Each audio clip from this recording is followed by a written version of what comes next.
ഒട്ടുമേ പൊട്ടിപ്പോകാതെ കുഴഞ്ഞു പോകാതെ നാവിലെ വെള്ളമുറും രുചിയിൽ ഇതുപോലെ ഒന്ന് തയ്യാറാക്കി നോക്കൂ. അപ്പോൾ അതിന് വേണ്ടിയിട്ട് ഒരു ബൗളിലേക്ക് നമുക്ക് 2 കപ്പ് അളവിൽ വറുത്ത പച്ചരിപ്പൊടി ചേർത്ത് കൊടുക്കാം.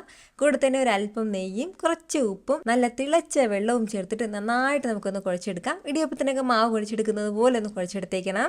കുഴച്ചെടുത്ത മാവ് നമുക്ക് ഒരു സൈഡ് മാറ്റി വെച്ചിട്ട് ഇനി ഒരു പാനിലേക്ക് ഒരല്പം ശർക്കരയും കുറച്ച് വെള്ളവും ചേർത്തിട്ട് ശർക്കര നന്നായിട്ടൊന്ന് അലിയിച്ചെടുക്കണം. ഇനി ഈ അലിയിച്ചെടുത്ത ശർക്കര നന്നായിട്ടൊന്ന് അരിച്ചെടുക്കാം. ഇതിലേക്ക് ആവശ്യത്തിനുള്ള തേങ്ങയും ചേർത്ത് കൊടുക്കാം. കൂടെ ഒരല്പം ഏലക്ക പൊടിച്ചതും ചുക്കുപൊടിയും വറുത്ത അണ്ടിപ്പരിപ്പും കൂടി ചേർത്തിട്ട് നന്നായിട്ട് ഇതുപോലെ ഒന്ന് യോജിപ്പിച്ചെടുക്കണം. ഇനി നമ്മൾ കുഴച്ച് മാറ്റി വെച്ചിരുന്ന മാവ് ഇതുപോലെ ഒന്ന് ഉരുട്ടിയെടുത്തിട്ട് ഒരു ഹോൾ ഉണ്ടാക്കിയിട്ട് ഇതിലേക്ക് നമ്മുടെ ഫില്ലിംഗ് വെച്ച് കൊടുക്കാവുന്നതാണ്. എന്നിട്ട് നമുക്ക് ഇതുപോലെ ബോൾ പോലെ തയ്യാറാക്കിയെടുക്കാം.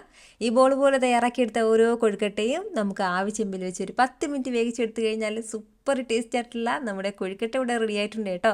അപ്പോൾ ഇതുപോലുള്ള ഈസി റെസിപ്പിക്ക് വേണ്ടിയിട്ട് ഷമീസ് കിച്ചൻ പ്ലീസ് ഒന്ന് ഫോളോ ചെയ്ത് സപ്പോർട്ട് ചെയ്തേക്കണേ.